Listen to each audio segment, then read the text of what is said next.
Well, a Dayton man will spend the next 31 years to life in prison for his involvement in a deadly home invasion. Well, lasers, race cars, bowling, food in a bar. Some places say they have everything, but one new Miami Valley business might actually be able to back up that bold assertion. As I told Chris earlier, I'll have the bag here waiting for you. I'll be fine. I flew into one of these going into bag. Whether or not I did in fact use the vomit bag they handed us when we got on the plane. Well, I gotta say to you, Chris, looking at that video, you looked a little nervous. I'm just saying.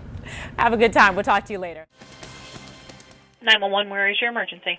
Yeah, I just committed murder. I just took all I can take from her, and she provoked me to do something I didn't want to do. What did you do, sir? I stabbed her.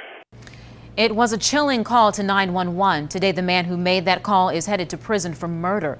74-year-old William Strickland was sentenced to 15 years to life for killing his wife. He pled guilty today to charges of murder, assault, and domestic violence. Strickland stabbed his wife, Carolyn, more than a dozen times in the couple's home last August. Yes. All right, a major airline. Well, doctors recommend 7 to 9 hours of sleep, but with a newborn, even our assistant news director knows that's not easy. The mother found the baby on the kitchen floor and then rushed him to the hospital. Shelby Costo tells us how the child got a hold of the pills. Right, Pat, for this year's Freedom Call tattoo. And on top of flyovers, fireworks, and music, visitors will also be greeted with near record temperatures. We will see highs in the upper 90s on Friday and only dropping into the 80s Friday evening. Cavante Small reports on how organizers plan to deal with the heat. New information tonight about a morning fire that forced residents out of a Xenia apartment building. Fire investigators now tell us the blaze at the Deer Creek Apartments was caused by a discarded cigarette on the third-floor balcony. The flames quickly spread to the attic.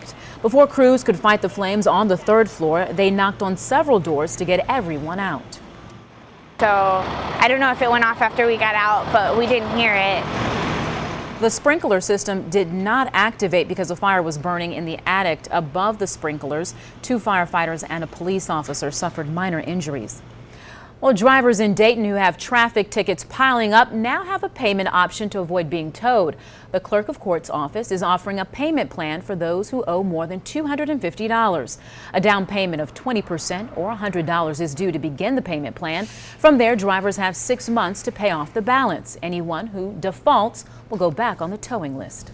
Well, the secret to a quick labor, ladies, could be relaxation.